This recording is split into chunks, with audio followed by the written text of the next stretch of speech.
How you doing? It's 7 o'clock. I hear you.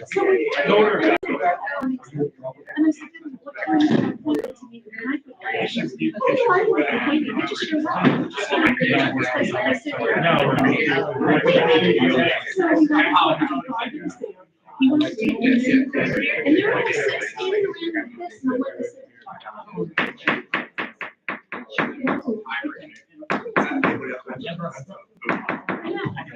Debbie's talking to you. Wait, now it's dead. We stand for the pledge. I pledge allegiance to the flag Of the United States of America, to the republic for which it stands, one nation, under God, indivisible, with liberty and justice for all.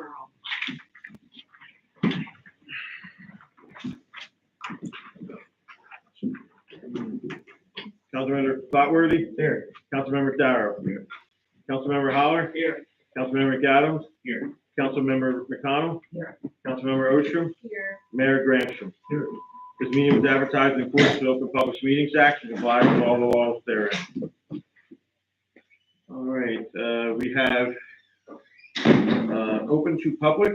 I need a motion to open to the public. Motion. All in favor? Aye. We are now open to the public for any public comments. Please come to the full front and state your name and address for the record, please. And you have a 5-minute timer. Hi, Joseph Petzel, 5321 Doris Drive, Millville, New Jersey. I'm coming to request that council pass a flag zone resolution so that you guys can get on record as wanting a flag zone before the engineering and design phase is over. I feel it's critical that every town gets on the record now so the project team knows how to bid the project out. Because after it's done, I don't know if New Jersey Transit is going to honor the DRPA pledge to pay for the entire project. Yes, we heard that they were going to do that. Yeah, we can get into that meeting there, like, you know. They said they're going to pay for engineering, equipment, installation, and maintenance, and also help you with the application process. Now, after it's all said and done, if this thing gets built, then nobody's on record as wanting it, you're not going to get a flag zone. And then if you get one, who knows if the money's going to be there, because who knows what the price is going to be. So while they're in the engineering and design phase, it's best that every municipality is on record so they can actually pencil it in and get prices for it so they know what they're bidding for. Afterwards, who the hell knows what's going to happen. So getting it done now doesn't hurt. If it doesn't come, no problem, because it's null and void. But if it does come, and you guys ain't on record, there's a big problem there.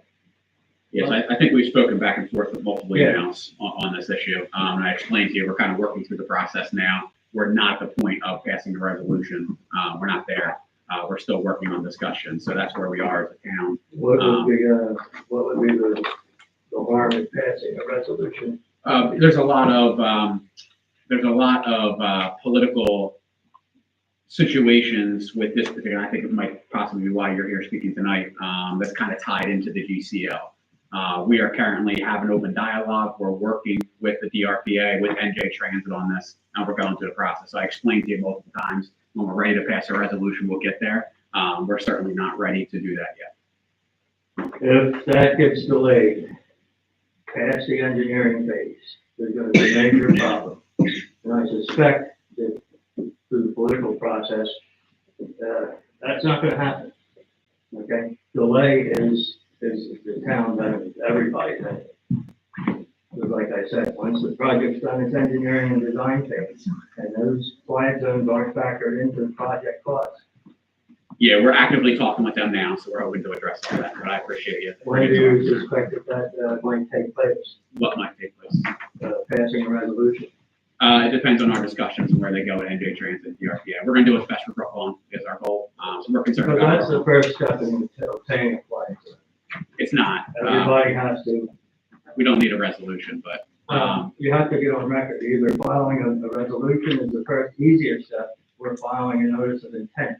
Yeah, we don't need the Email and all that. Yeah, we don't need the resolution now, so it's something that we're working through, and like I said, we'll update everybody as we're kind of going through, but we're just not there yet. Okay, I I'll appreciate check it. back with this. Thank you. All right. Anyone else? This is the public. Please. Yes. Yes. Brittany Henry, 221 North Conway. At the last council meeting, I overheard that you guys had met with the Northwest office regarding construction out here, flooding. I'm not sure if the GCL was part of that. Is there meeting minutes for the public for that meeting that you guys had? No, the chief of staff was in, I think Don Norcross had a surgery. Who was at the meeting? I'll answer first and then, Oh. and then you do. I think we've gone over this. So it was Mary Cruz, you don't have to throw hands, you ask a question, I do that, we go back and forth. Yeah, I want to hear you, you want to hear me. So I'm actually looking for her, she called me the other day and she walked me through it. One second. And I'll tell you what she said and what she's working on, because I'll be following up with her relatively often. Okay, so some of what was spoken about was the survey for the seawall to hopefully prevent flooding. That was a big topic. So here is the piece of that. They actually have funding to do the study for the seawall, and they're going to work on a solution. That MUA. I think there was $50,000 allocated to that. There's another one that's possible, and that's the Delaware Valley Planning Fund. They're working through that idea as well, if it goes over funding or another opportunity. The big piece of that is making sure that a seawall would solve the problem, rather than just bricks in the water. So it's a study. Obviously, it's not going to be quick, but so the idea is they're going to look through that and see, let's do a study with a third party, make sure that this is a viable option, and then they would do it. The other piece was they are going to actively spend money on backflow valves and preventers, and they're going to use that for certain areas within the 5 towns they found where they would need it. So us and Gloucester are 2 of them. That was what I had. Okay. So, and who was at this meeting with you? Me, Skip, Mary Cruz. Is that it? Or there's, and then Ryan. So if 3 people from the governing body were there, wouldn't that be a public? That's a committee. Body. It was only 2 of us. So the public does not get that? No. Okay. So this study that you're talking about, I believe it's already exists. So I don't know Thought why that they're too. saying they're gonna do Yeah. it again. It was a factor like that she said, but I thought Are the they same. gonna come to the public and talk about this, or is it all gonna be behind it? The doors were open, but I think it would be one of those like, I really don't know. She had said that they have to have another study to fund it because they just didn't believe the first one, or they said, this doesn't sound good, you know, so they This is said, Cruz, not myself. no, he was in surgery. Mary. Yeah, Mary Cruz. So she had said, basically, we need a good study with a third party to verify that this would work. I think the Delaware Valley funding isn't already third party. That 400 pages for it is already goes over all of them. I'm sure, yeah. So, So I mean, this is would just would from the horse's someone mouth. from the public be able to attend, like me or someone that has been involved? Doubtful to that, but I would say that it's probably worthwhile to reach out because she's very open to talking to people, as well as that whole office. I think they've got a team of about 5 or 6. Hey, Okay, excuse me, no John, idea. 1 minute. We put out to our county people, section complaining about flooding and blah, blah, blah. And this was there was a study done. Yeah. And on that study, they actually eliminated seawall, which originally there was one. Okay. So that question came up, that discussion came up. And then now there's, money was transferred to that group there 50,000. to see a feasibility study on now that the seawall that was taken out and why.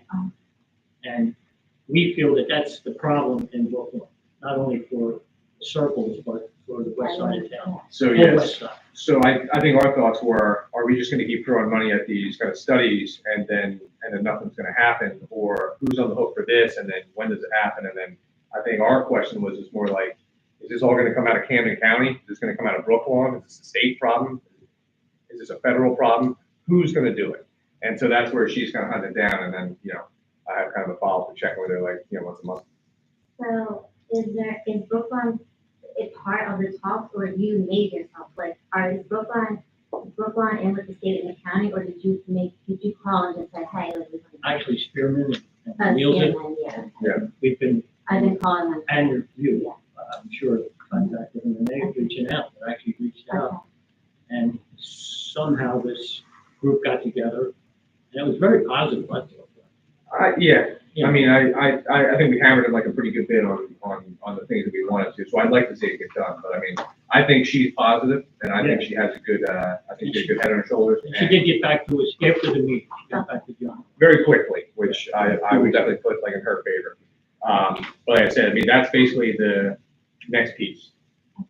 So as far as like a public thing, I would like it to be able to be public. I'd like it to be put out there. I think it's good as far as, to have eyes on it so people can follow up, to have some transparency, to have some real like, let people be heard. But I think the study is the first thing, and then it comes down to who's going to fund it, what's it going to look like, and then from there.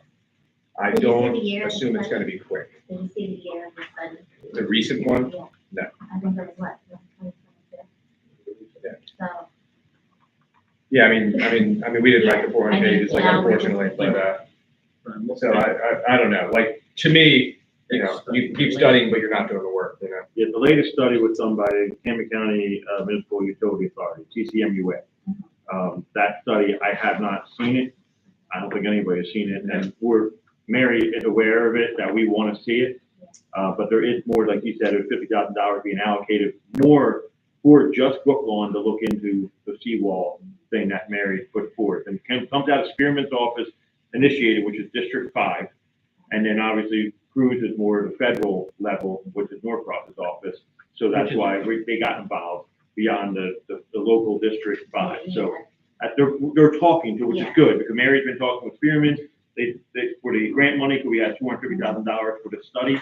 So we need to make sure the money's being utilized right. So we want to see the study because $250,000 was allocated to find out stuff. So he said it's going to be released. I don't know when she said it was going to be released, but she did say it's close. Yeah, she said it's close. She said she followed this before it goes public.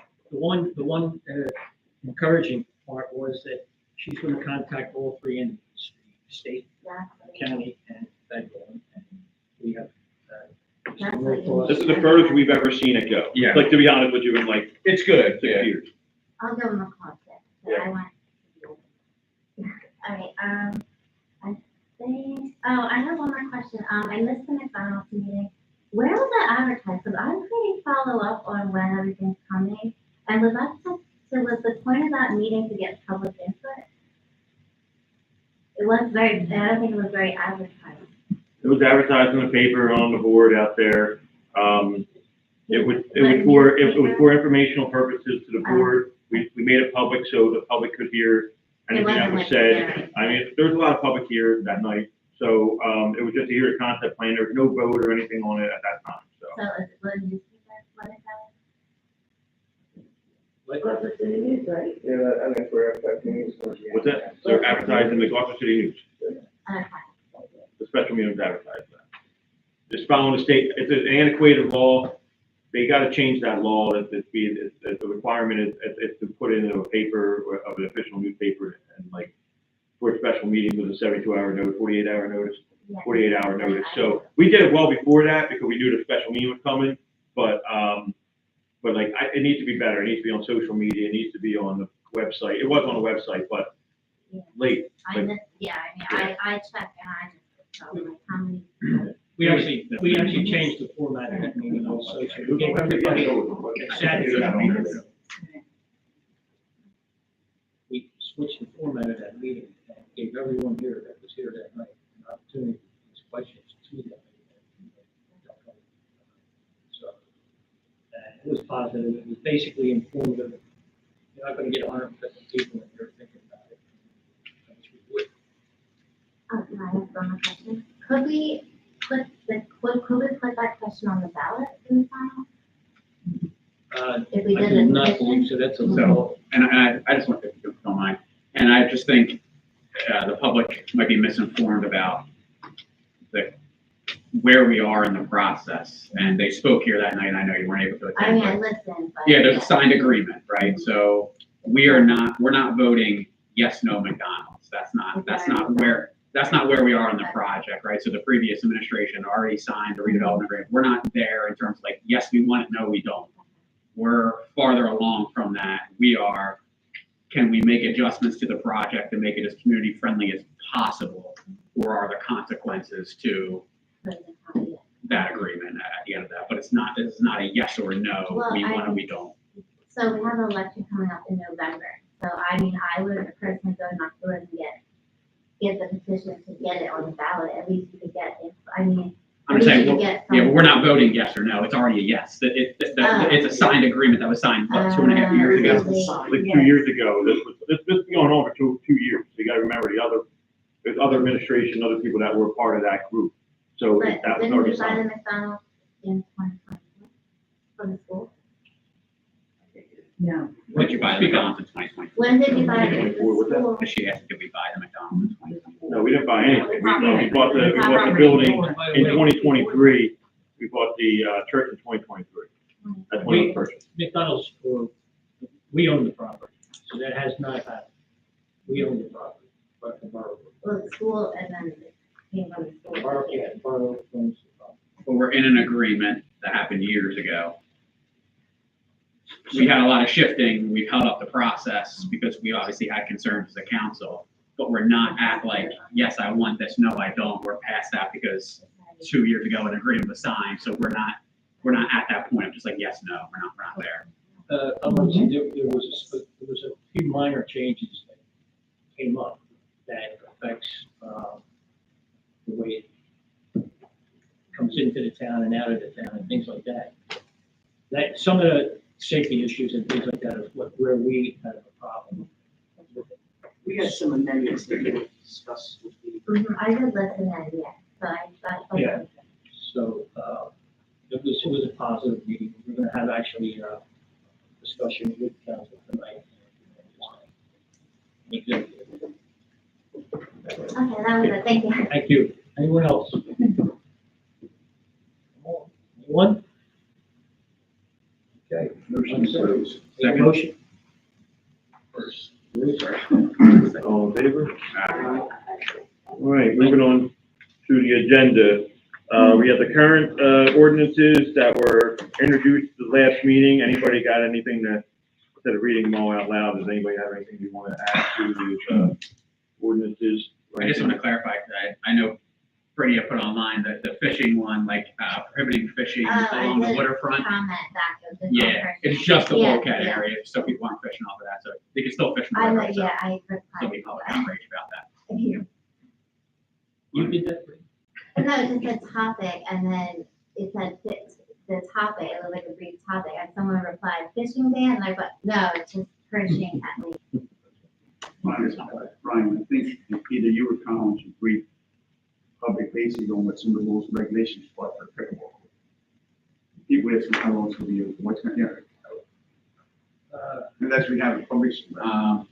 Yeah, so, We could public, you know, we could public. No, I mean, computer, I said, but I don't know. National, I know. national code. yeah, so I pulled, obviously general rules from towns around that have pickleball courts. So it's mostly general information that everybody kind of enforces. What's specific towards us though is it'll be open from 8 to 8, 8 in the morning, 8 at night. Specific towards us on Saturdays and Sundays, we're reserving from 8 to 12 for Brooklawn residents only. It's a first come, first served basis. If it gets too crowded, we'll go to hopefully an online reservation system if we do that. Everything else is kind of pretty standard in terms of like the rules I and just regulations. pick people out. Yeah. I don't play it, so I don't break that. Yeah, that's kind of the general, and they're all on there. We'll publish it kind of once it comes out, but they're pretty general in aspect. Aside from those couple of things, and we have new cameras that are getting installed. They're down there now that are much better, and I'll speak that later, but much better than the ones we previously had. So it's good, but they'll be kind of published when we get there. That makes sense. No, like, So, You want to speak on the filming thing? the filming, obviously, that the filming ordinance that's in here is to get onto this, website. They're thinking in billions of dollars in New Jersey for filming, where, Netflix is actually building a facility in New Jersey, and are doing a lot of location scouting in, New Jersey itself. So it's when you have these ordinances in place with permitting, you send it up to them, you send them pictures. The location scouts were able to look at them and determine if it's something that they like. They'll come down here, look at the location, and then everything's set up to the standards that they have. So it's easy, it's a turnkey thing. They come in, get the permit, and start filming on your location. They can be in parks, it can be in your own house, somebody's houses here, or whatever. But at least we have it in. We put ourselves on a map, so they're not looking at. They see a location like, oh, we like this location, but they don't have any permitting. They'll just move on to the next place. So now we're in the system, and there's going to be a lot of filming in New Jersey. They're saying $10 billion of filming is going to be done in New Jersey over the next like 10 to 7 years. I mean, 5 to 7 years. So that's a lot of money that's out there. They love abandoned churches, which was kind of comical for us, but they filmed like 2 seasons of American Horror Stories and one in New Jersey, and they made like $50,000 a season for the Borough. And plus, they've brought in hundreds of people for acting, for all the food in the area. It brings like people in the community to stay there. So they want hotels within 5 miles that they can stay at. We have great locations from close proximity to Philadelphia, Cherry Hill. So we have the amenities that they could do something on waterfront. They like parks and baseball fields. So we're going to send pictures up there, and that's what it's basically the ordinance for. So and locally, I mean, Gloucester is they're going to be filming. As they're filming, they did a couple of movies scenes in Gloucester. You'll see in a couple of movies coming out.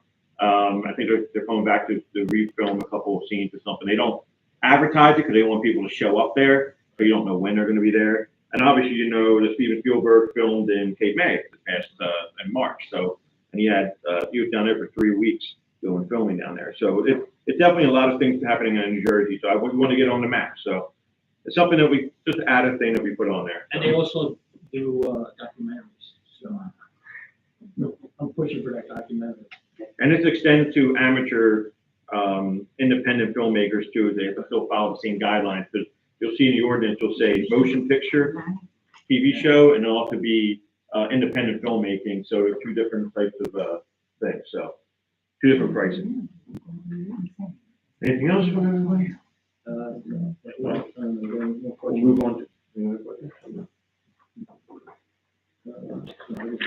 Okay, we'll go to resolutions. We have 2 resolutions so far for the agenda. One was the appointment of a new crossing guard, and the other one was the award bidding for ferry fence for the Bart Field posting and netting.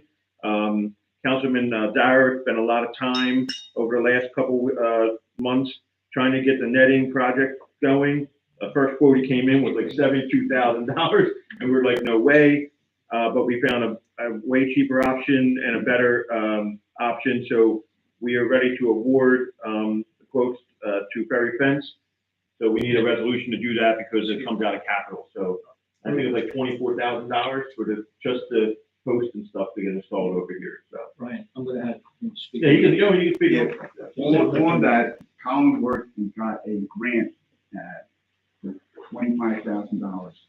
So fortunately, I know some people, and we made some contacts, we went from 72,000, put netting along Browning Road. And I just got finished quote, matter of fact, I talked to the guy today, for 24,000 to hopefully, trust me, we can't control every foul ball. We don't know how high we have to go. So we're going to be up 32 feet in the air with netting. So hopefully that's high enough. All along Browning Road. And the best part about that is there's 0 cost to the township. Okay? It's through a grant. And the sad part is that any of us have been married, we've all lived here for 60, 70 years, whatever it is, that this has been a problem. And it took until we came in here and, make an attempt, as you and I have been arguing over the playground, but as of Friday, to confirm today, they'll be erecting net around the playground. So everybody has to be aware that all the projects you see that I've been involved in hasn't cost us anything. That's the best part, you know, to offer grants. And, Plus it's up front, but we get a reimbursement. well, no, I know, but I mean, but the thing is, people are always concerned it's costing this much money, but it's not, you know, but the other thing is, and it's not funny, but in a way it was, because yesterday I was sitting there and the lady's windshield got smashed with a couple. And people, don't ask me, call the cops, I don't know anything what to do, so I'm sure, apparently, I would call, somebody said when they came by, they saw the ladies in here harassing the window, so, but, that's it, I mean, we've invested, all this has come out of grant money, so. Right, then we're moving on to items of discussion.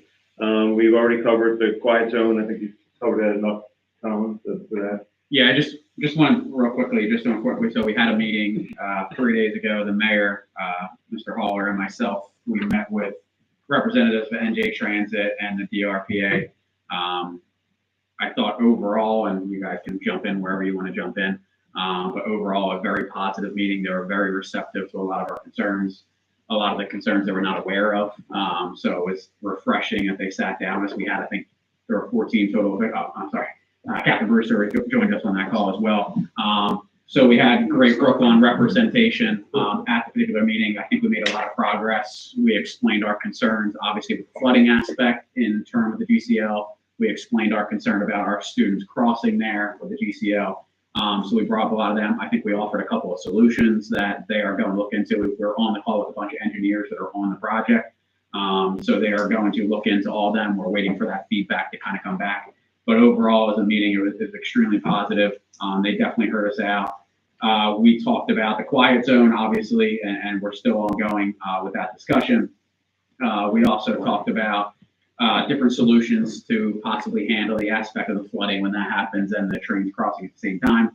A downside of the meeting, we thought that the train would go by. I think Andrew, if I'm not wrong, asked the last meeting, he thought it was 55 miles per hour. The train, we actually got news of the meeting. It's actually going to be 65 miles per hour that train will be coming through there. Obviously, we all have major concerns about that, and we're working with them. One of the solutions that was presented in the meeting, there'll be fencing that's going to run the whole entire length of the train tracks to obviously inhibit kids from going across. Yep. In terms of the quiet zone, and even without the quiet zone, we're going to have 4 targeted gates that are going to be coming down. They said we could also place in some different barriers, and I think our sentiment was we appreciate it, but still not enough. Was kind of our sentiment. We talked about the analogy, and I'm sure everybody here can relate to. We're adults, we drive a car, we try and get through a red light. Oh, my bad, we end up running it through. How do you think 10-year-old kids are going to react running across that thing coming at 65 miles per hour? Somebody's going to take a risk and somebody's going to get hurt. So we explained, and not through like any hyperbole, but it could be literally a life or death scenario.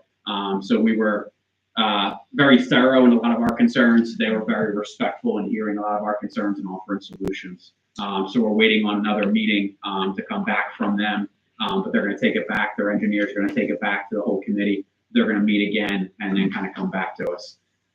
They did say they're 2 years away from even hiring a contractor. So there's no contractor at this point. They're at the 30% conceptual mark. So we're kind of getting into a good time in talking about a lot of the questions that we kind of brought up. Trying to think if I missed anything. We talked about the quiet zone. Obviously, we're going to apply. They're going to send us all the information in order to apply. They are going to be funding that. We talked about that multiple times. And we brought up a different area in which we will be able to drive over to possibly get across when it's flooding. That was one of the things we brought up. And we also brought up a pedestrian passing over top of that for our kids or just the general public to kind of cross over. And I think they heard a lot of our concerns. I don't know if you guys wanted to add anything. Yeah, the other, quickly, originally there was an entrance further down Broadway, and they closed it off basically. One old Broadway, left Broadway. So they looked at that, and they weren't aware of that was that way before, and that possibly a better alternative, keeping our thing for emergency, but also having a way to get out because it's further down Broadway where it doesn't flood. So. And the one response from that was Conrail doesn't want, they want to take away crossings, they don't want to add crossings. But our rebuttal to that was, this is kind of a once in a lifetime GCL project. I They didn't think there should be special. They didn't want to create circumstances. a safety problem. Yep. That's what they said, but they did create a safety problem by putting our only other entrance out of town, right, an emergency crossing. So they were very receptive to that. They said, oh, yeah, And we were really strict to the point, crystal clear about our concerns. We're a little terse at times, some effect down the road, but I think they understood our concerns. We brought concerns that they didn't even think of, the overpass. So again, we really grilled them at times. Just tell them where we are, where we stand, and what we expect. It was an over an hour meeting. I didn't know if you wanted to add anything.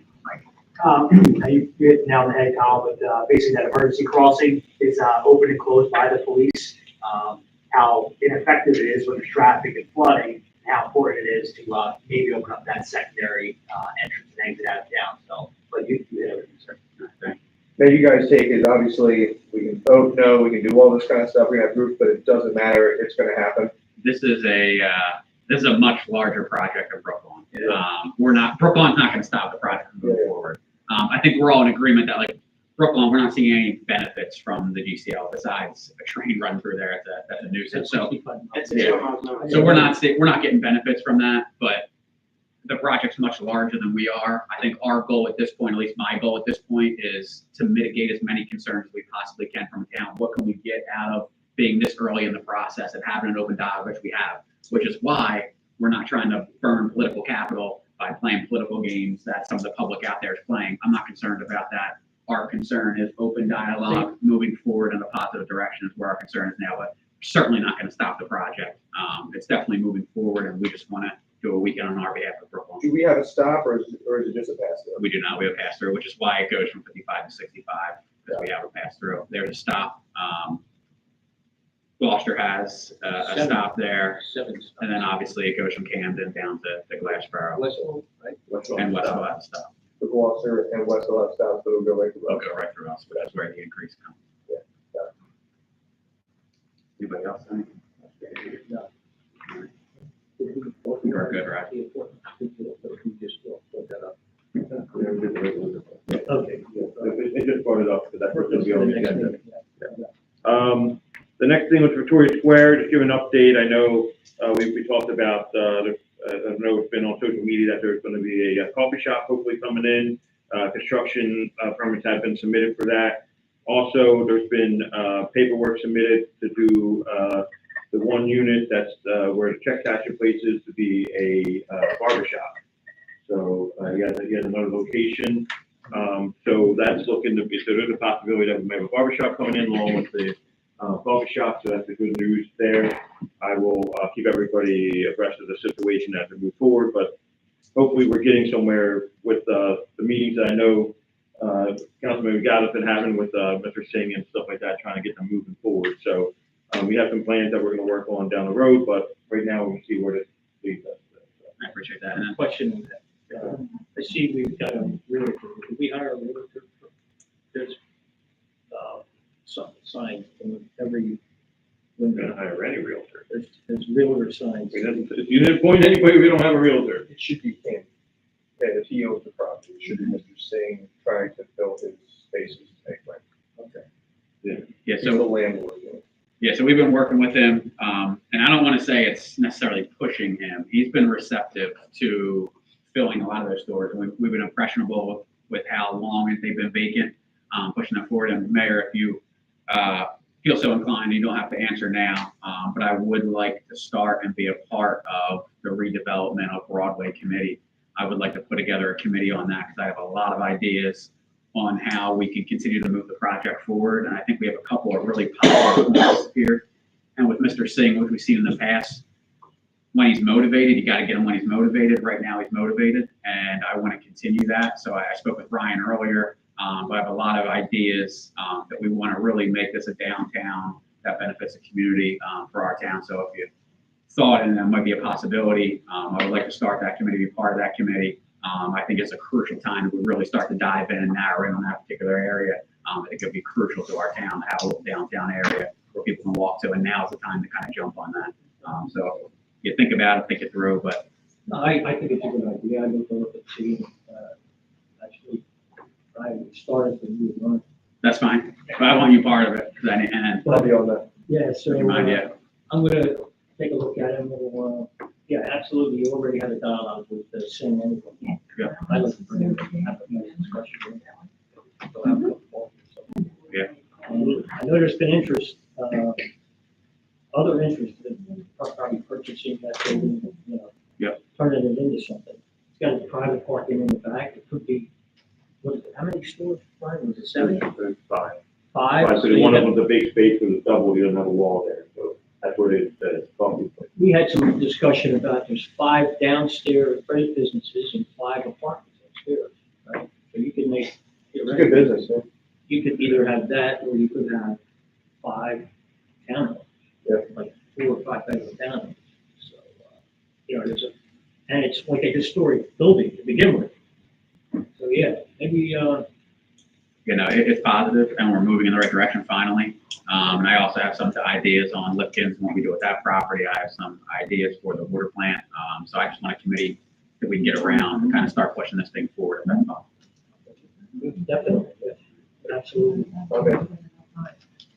All right, the next one is, Borough Homes rental increases. Before we get into that, we had an executive session and, I'll put an offer up for, Christina to come back to continue on what she's doing, at the rate you guys chosen.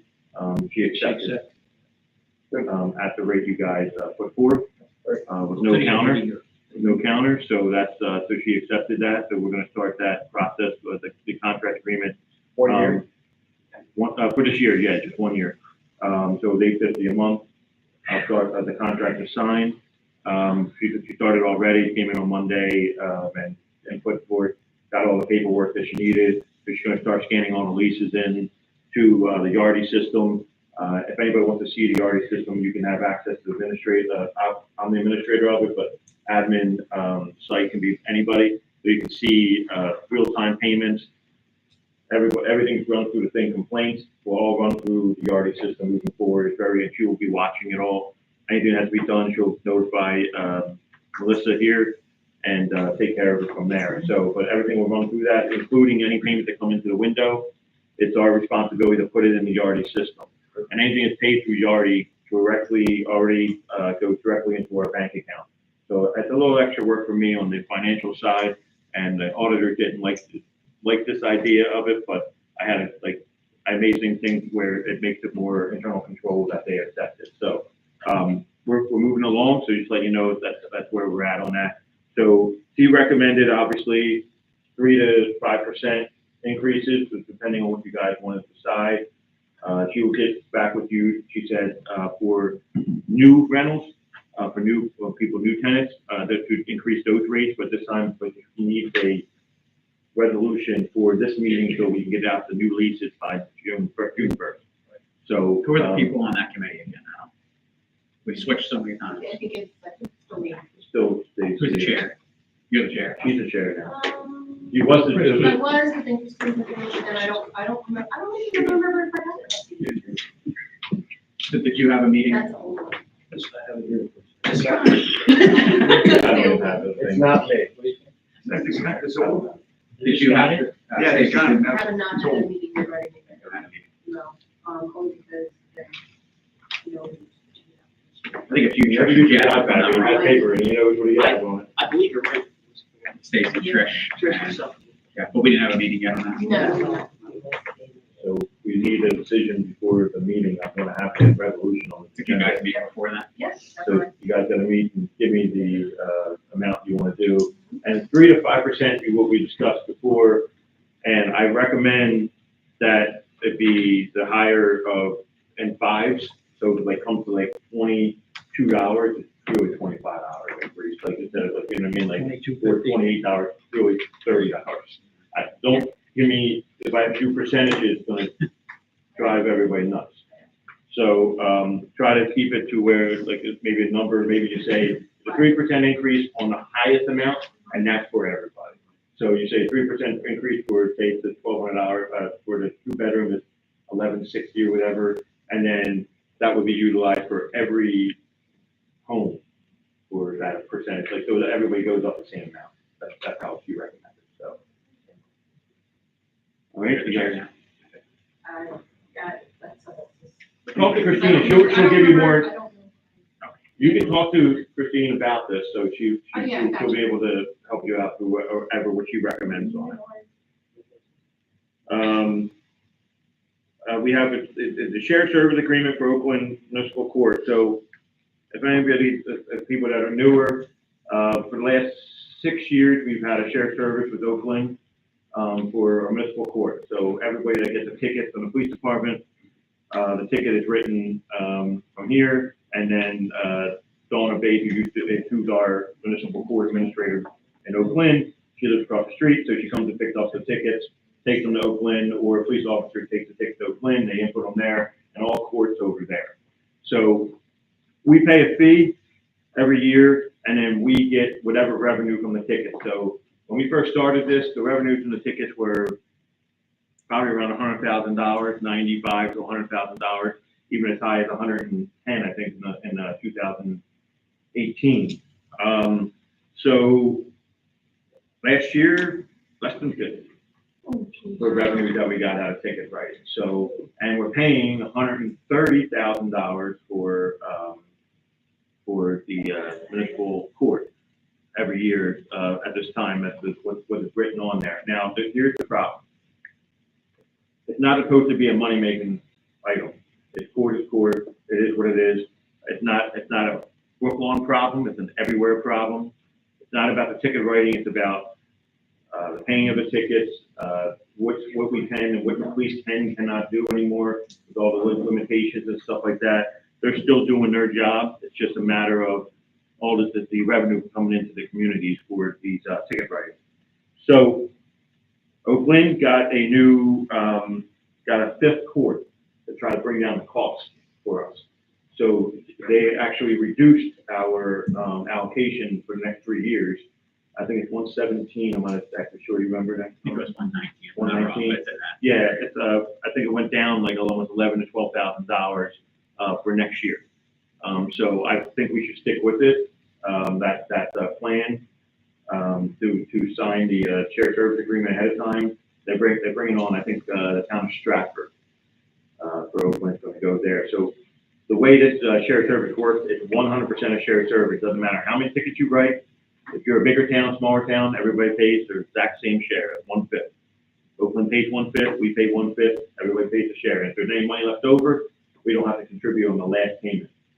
So she does a really good job over there, administrator, fine staff. So I highly recommend that we continue on with the shared service agreement. We have had no problems with the court, Captain. Yeah, so they just got a new judge. So just to put in they hired a new judge recently, and just to put a thing on in March, I think we had a $9,000 collection of tickets, which was, for the judge, doesn't matter, because if you don't charge anybody, you're not gonna pay the ticket. So we already get more than 25% of what we made last year in 1 month. So I don't know, it's doing a little bit better. So a little bit of combination of both. Can I ask a question? Absolutely. What are other towns, so like, what is Westville doing? Westville has their own in-house court. So if you look at it, depending on your ticket services, the judicial system tells you, and Brian can correct me on this, but it tells you exactly how many people you should have based on how many tickets are written. It's like you have 1.4 people, so you got to have one full-time court administrator and then a deputy, maybe part-time, stuff like that, right? So you got to figure that, and then full-time is going to have benefits.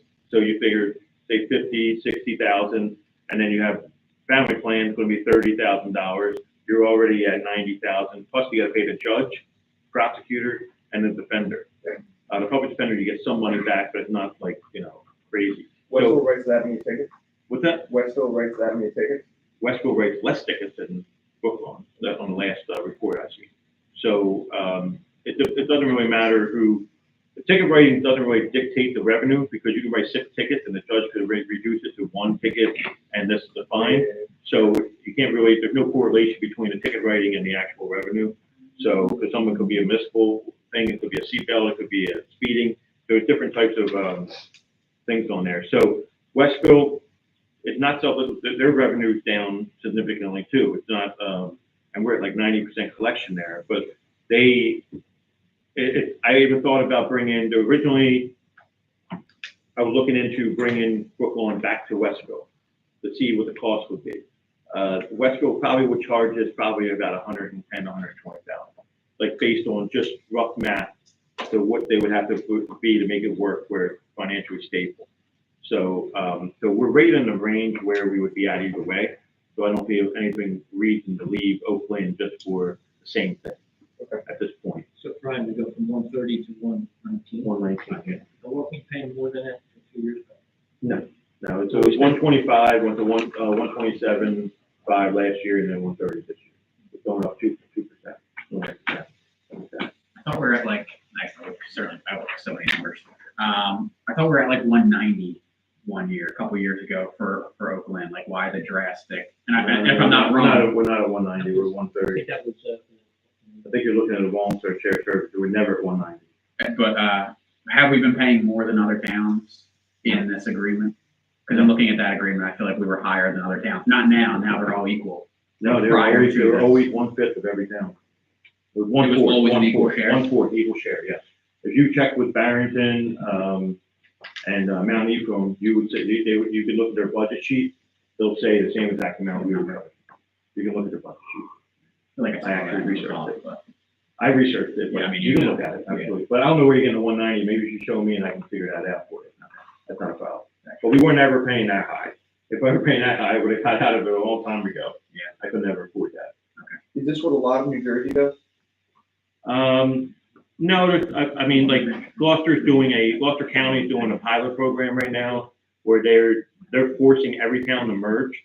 And they made 4 courts for all Gloucester County. And the only 2 towns that are not in it is Westville and somebody else, because Westville is called a distressed town, meaning that we have a lot more problems, so they don't want our court. Oh, yeah. Because they have more, Body there. because it's so much more money for them to cost, it's prohibitive for them. So they don't swallow us up. But they took all the little towns, like the big towns, like Mantua, West Deptford, and somebody else that has all the. Rolled them all in. Yeah, they rolled them all in. So, that's really what it is. Every town is different. Like obviously Stratford got rid of their court to move in with Oakland now. So people are starting to move, right? What's the rest of Camden County doing?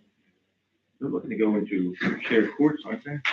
There's been a push for regionalization of certain shared services. Should be a tax assessor's office is another one. Gloucester County just finished this pilot program for a county tax assessor's office. Municipal court, for instance, there's one agreement between Woodbury Heights, Mantua, 3 others. There's 5 or 6 where it's a joint municipal court. In Woodbury, because they have the big one. In Mantua. Woodbury is part of Denver.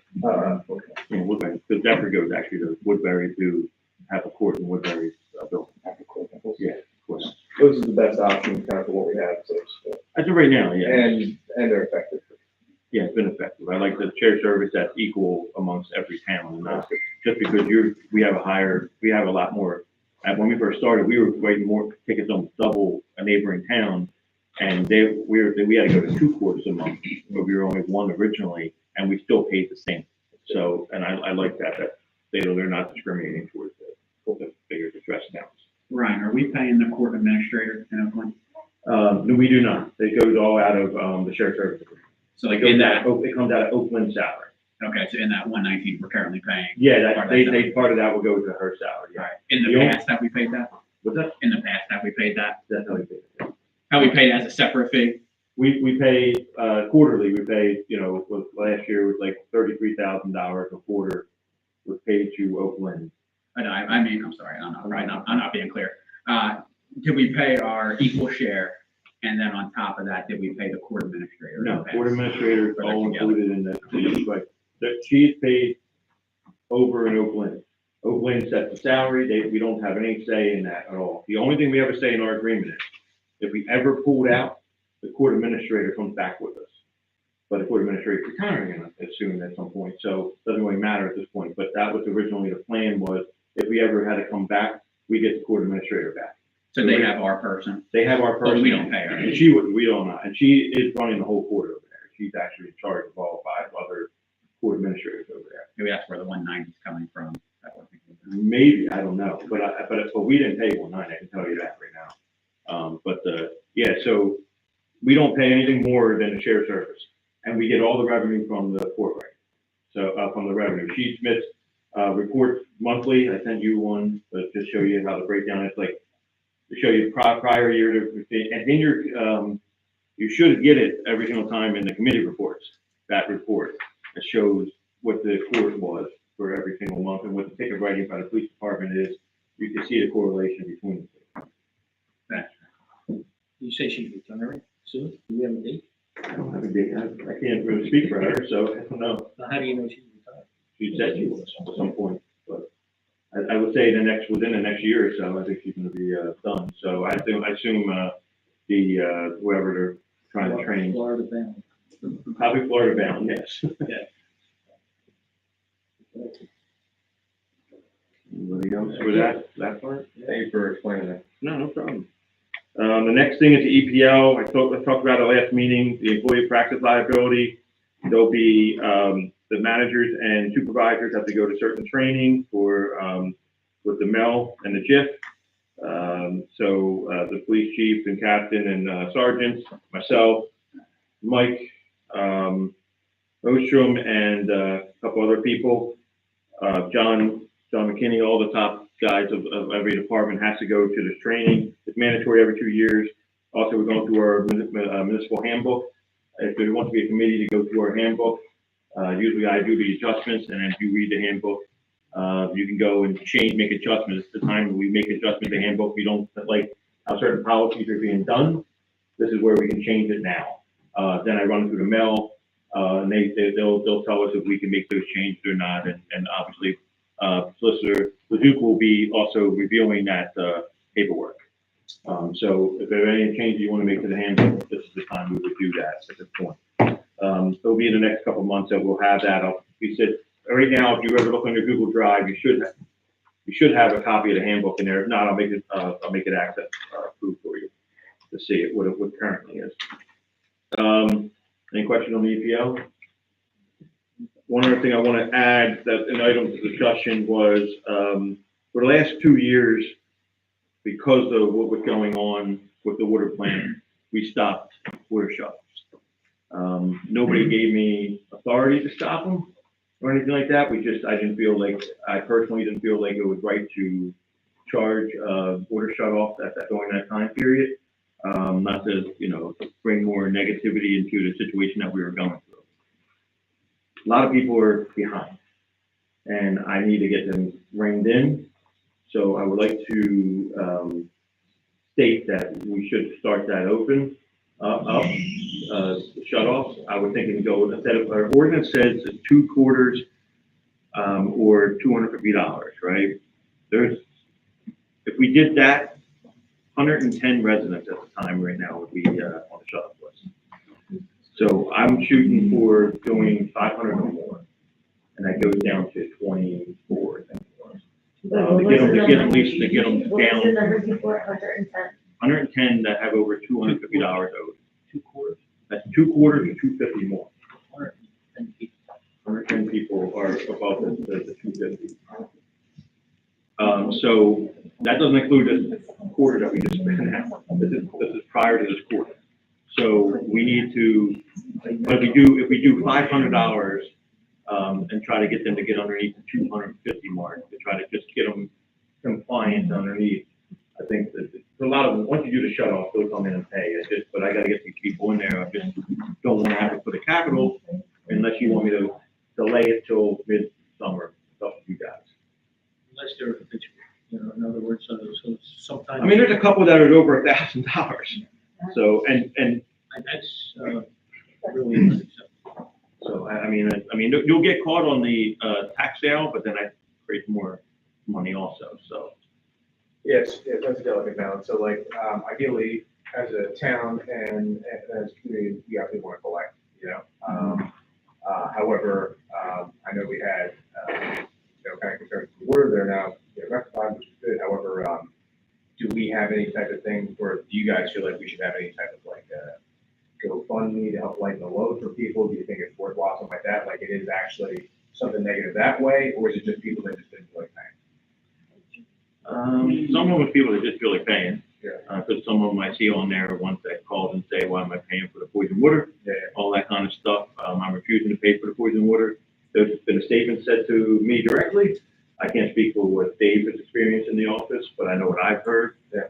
But doesn't mean that they're not gonna pay it, it's just they weren't gonna pay it then. So, it's a delicate balance to, to you guys, and I didn't want to charge anybody doing the last 2 years. We never really did it.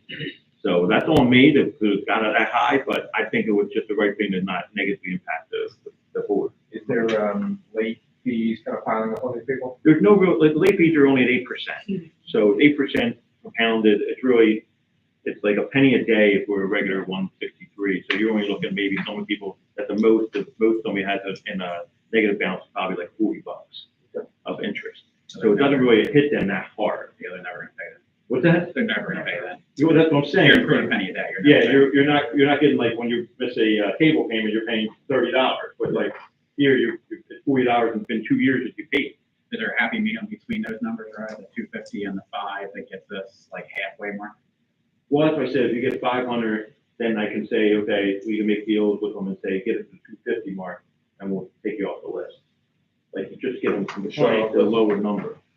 Get them off the list as in off the shut-off list? Yes. Well, usually it works that in. Would it make sense that whatever is decided, to put a notice on the website? Oh, no, we have to put notices out 15 days prior, and then everybody gets a shut-off notice.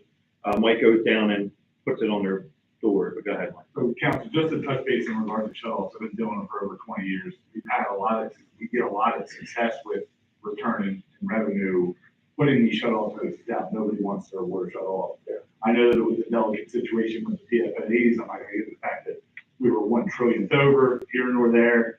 We're only billing people for what they use. We're not charging for what they don't use. So if it goes through your meter, you're being billed for it. We got chemical prices are going up. The cost of electric is going up June 1st. There's gonna be a rate increase with PSE&G for everybody. I'm not trying to make council or tell council and do anything, but it might be something you want to consider. We've always had success with it. So, I mean, when we put the shut-off notices out, there's a pretty good response, probably 80%, if not more. Is there a happy medium between 250 and 300 or 500 that would get us more, like get us to that 50% mark? If that's 50% mark is what? You said you were going from 110, no. 110 residents. I'm saying 110 residents, you said it was 24. 24. What number could get us to 50, that get us to 60? I don't know, maybe 350, something like, I would have to give you that. I can run the list and find that, but because you can run it based on whatever the amount that you think, anything over 500 tells you the number, anything, like I just did 250 to 500, just to give, like, I don't. So because of COVID, we did not shut anybody off. I understand that. We haven't shut anybody off since COVID, because COVID was they stopped shut off in COVID time, and then the PFNA hit before we were starting shut off again when we were allowed in 2022. So we were trying to fix the PFNA problem. So it was like we haven't done shut off, and there's multiple people. Two of them are on bankruptcy, so I can't do anything with that because you can't do anything with bankruptcy, but you can shut off. You can't like collect on them on tax sale. Some of them are high volume users that are only the last 2 years, but they're over $500 something. So they haven't paid all 2024 and 2025 yet. So there was never any punishment or penalty because, because of the PFNA. But now, if we post, we will be shutting off, blah, blah, blah. I would say $300 and over, you post. I agree. And then we call it that. Right. Anybody that's 300 or higher. Over in 2 quarters, because you don't want to say somebody comes in and just at 1 quarter, $300. Yeah. $300 in 2 quarters or more. The shut off notice with 15 days and then all that. Whatever we put in there, we should put in there. We have not penalized anyone because of the problem. We're 100% pure water right now. Yeah, I wouldn't put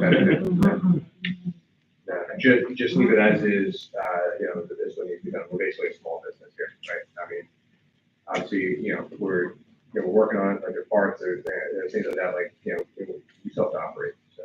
I would say $300 and the 2 quarters over. And like you said, this is water that they're already using.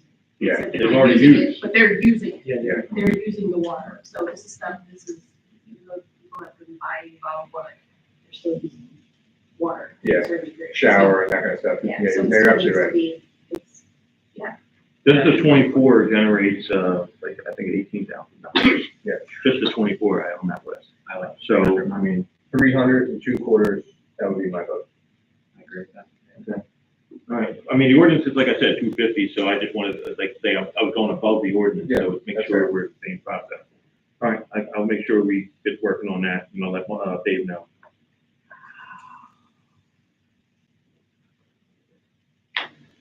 All right, that's all the item discussion. Now we have open to council members, Mayor. That. Done. Sure. Would you like to touch on this? I mean, I think we should probably meet for a deal. So that's what I feel.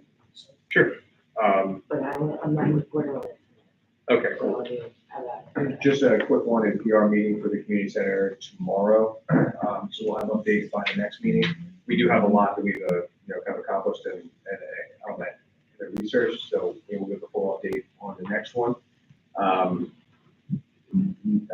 Next big one for me is, Captain, if I can ask, have you had any updates from roadway on any of the open things, including private security?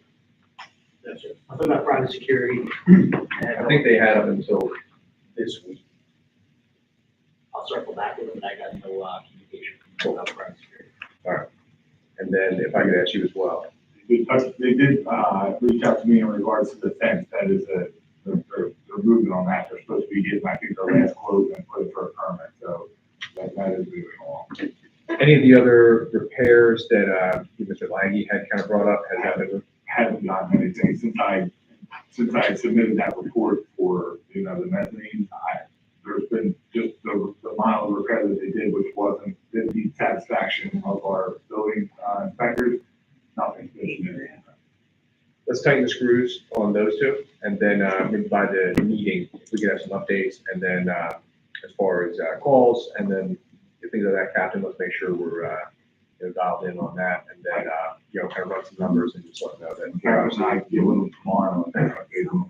We're interested in, those updates and past me of everything that we spoke about, and if they're marching in the right direction. One thing I want to ask, and this is probably just in vain with what you had said there, like, writing tickets and then the court, right? I know from what it sounds like is that even if you write triple the amount of tickets, would you still make the same amount of money as revenue to your town? Possibly, depends on how the judge is. Judge does dictate, that's why one of the reasons why they changed the judge, because a couple of towns were looking to leave, including myself, because I was researching other towns. So, and then that's when they came back and changed the judge. They had a conversation with me, we're still in the contract with them until the end of this year. Yeah. We're on the old contract, so, so that's what, they changed the judge ahead of time to try to see how this judge is, and obviously the judge is, more strict on, letting the people, like, because sometimes, like, people want to get on payment plans, they come up, the first guy comes up, it's like, I get a payment plan, and the judge says, okay, they go out there, and then everybody else follows suit. Yeah. I'm sure he's been in prosecution, like, and seen that, like, where they just come in, and then, so, sometimes judges like, no, and you set the tone early, and this judge sets the tone early, and everybody comes up, and they know they gotta have the money, kind of thing, so. Captain, I'm not sure if you come across this, but like, we have 130, obviously, this is not super resident heavy. We've got some other things like that. As far as like, like our financial piece, I know when I worked for a previous company that they had like those speed cameras going over bridges and things like that, which is auto ticket. Is there anything like that towns are using to, not only keep people safe, but also make sure that they're enforcing things like that, like with tickets that would maybe also help as far as, people not speeding, but then also we're actually writing tickets, for people. Have you seen anything like that? So, sir, as far as enforcing like radar, Yes. since I've been here, there's been no way radar certified. We have just graduated one officer our school, who is going to be training the trainer. So we are looking to implement radar, especially on 130 Broadway, so that we can decrease moving violations for speeding. It's a huge issue, and whether it's a revenue generator or not, I don't know. But certainly a moving violation. So we're trending in the right direction there. As far as cameras, we have the ALPR system to let you know. We have 2 ALPR systems to let you know if a motor vehicle is unregistered, things of that nature. But as far as cameras for issuing tickets, something like that. So, so for example, like some of the numbered streets, some things by the water where there's not speed tables and the speed bumps, things like, I know a lot of people have kind of set it up here and this is like a 2 birds with 1 stone type of thing here. Like, I know going over to Philly, they would have that like car that would have a radar in it that would just immediately see you're going 20 miles an hour over the speed limit. And then here's your license plate, here's a ticket that you got. Is that something that is open to small towns and things like that, or do we need to have that, or am I just going crazy? I think it's a state road. I think you would have trouble even enforcing that on state road. If we had a radar gun, I'm sorry. Yeah, if I may, several municipalities years ago tried installing red light cameras. Tickets were all generated and the Supreme Court struck it down. Got it. Speeding as well. Yeah. All right, so that's out. So if we have a radar gun and then we are certified, we could essentially write those, it's like selling another product. We could then start writing those violations ourselves. 100%. That's interesting. How far out are we on that? The machine is getting calibrated probably about a month now. Cool. From the equipment and the training. Awesome. And just to touch, I wanted to make one point about the discrepancy of the number from the revenue from the courts to where there was a big discrepancy. I think Solicitor was might be able to talk about that. But the legalization of marijuana, huge shift from maybe the courts for crime or downgraded back to municipal level, and we're collecting fines that way. And then of course COVID, there's a huge handoff approach to the borough public. So, 2 things to that point. Cool. These types of things, like obviously expenses and then keeping people safe. I mean, it could be a nice solution, if you see the wheels turning. So I'm kind of curious on that, but let me know about the radar piece. I think that can be nice, especially 130, especially blowing with that red light, think of that. I think, the word's out there, you want a few people, like there's a lot of people that travel that every single day. You scare one person, like give everybody to get the rest of their lives, and then maybe make a few dollars on it. That was it. We'll have updates on the community center next time. Real quick, there's 2 signs in that need some TLC. One of the signs, lead officer coming in by the old firehouse, a little decrepit, weeds, per repeal, per aesthetics. Same thing with the sign by the ramp and by Mark Crossing, TLC there, Are they our signs? County signs. The county signs, right? Can you reach out to the county to make sure we get them? Can you just do me a favor and shoot me an email with those 2 locations? I'll do the information on your county. Thank you. Real quick, were you speaking about the sign or? The signs, the sign, the sign, yeah, some TLC. That's a Harry issue, we're gonna take care of that. Okay. Street cleaner came out a couple of weeks ago, glad to see it. Victoria Square, love where we're going with that because as Councilman Darrow said, the many took a long while. That was a sewer spot for Victoria Square for a couple of years. And glad it's coming around. So maybe that sewer site will be dismembered. Also, look for with Councilman Donald with the favorite names, Trish.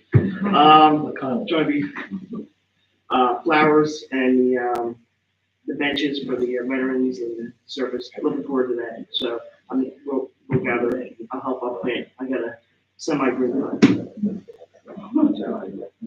That's all. I got something for you, I got something coming. Yes, sir. Yes, sir. Bruce? Right? Yeah. Good going. Well, no, I don't want to. We went over everything about the netting and yes, guys, don't put me in your. I give you answers every single day. Get it up so the kids can climb. But I have, but there are a couple things that, you know, I'd like to discuss. That I thought we should have a discussion. And one is when I brought up the last meeting about the kids with the bicycles. It seems like we bring something up, people just forget about it. Well, these kids are dangerous on bikes. And they cut in front of you, it's ridiculous. And matter of fact, it was in front of Jeff's house and Collins walking, kid trips up right in front of you. You know, I could have run over his family, I could have, but police don't seem to do anything. I know they've seen them. We have to come up with some, Agco has a pretty strict ordinance. Why don't we enforce this? And as I mentioned in the last meeting, I think we should just impound the bikes and say, look, you wanted it, it's $200 to get the bike out. It's going to deter a lot of kids from doing that, from their parents. But we're not enforcing it, and it's very dangerous, especially on McAdams Way over here. They're coming right at you, and they're doing wheelies, and so they're gonna pull up. I'm gonna run over one of these kids, and it's gonna be my fault. You know what I mean? So we have to seriously, and I honestly, seriously, we have to look at that because someone's gonna get hurt. Some innocent resident, not resident, someone's gonna be penalized because some kid was just screwing around. And I know you guys have seen it. I know, and everybody knows the one or two kids who really do it. They see them every day. So that is something that I don't know if anybody wants to discuss the idea of impounding the bikes and having the parents come get them, have them paying the fee. But I think it's something that should definitely be done. And you know, so. Yeah, I got it. Your mom sent it. Yeah, I got it on my phone. So I'll send it to you. Now I don't know whether the solicitor knows anything about like the landfill bicycle ordinance. Basically, it's a state ordinance, but then it's massaged for their own community too. No, I know they were having issues like we were with curfew and, Yeah. you know, minor large gatherings. Yeah. Of teenagers, but nothing specifically to a person.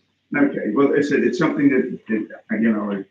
It's like a new fad, I think, right now. They're doing wheelies on any kind of bike. Yeah. I'm pretty amazing how they do it. Yeah, I never learned one. I could Never never. way. But I look this way, I put it out there, so it's not like we're ignorant to the fact if anything happens, so everyone's aware of that. Oh, and apparently we have to enforce the helmets because on the bikes. So if we could.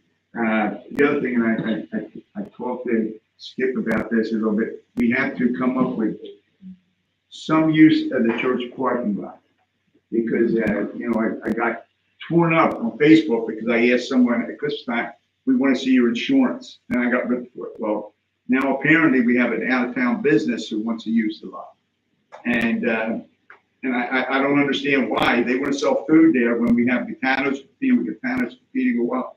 The other person, when I brought it up at the, I guess, November meeting, they said, well, the guy does a lot for the town. Well, this person that wants the church lot does nothing. They're not in the town. They do nothing for the town, but yet we're going to target towns. We're going to let this guy take money from you. So I asked, and Brian didn't have any answers to it, whether are we charging them rent? I don't know. What time are they until? 5, 6.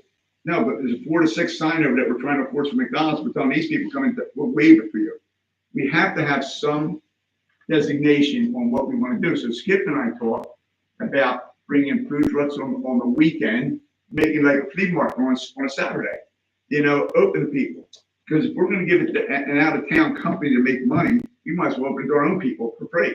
You know, so it's something that I think we should discuss. Now, I don't know what finally happened with this food vendor that wants to come in, but I know Gitanos wasn't happy with it. You know, so I think you may have said, well, there's a big difference between what Gitanos. No, you know what happens?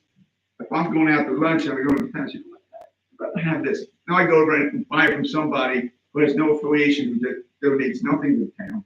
And anybody in here could tell me Alan's not one of the best contributors to the community.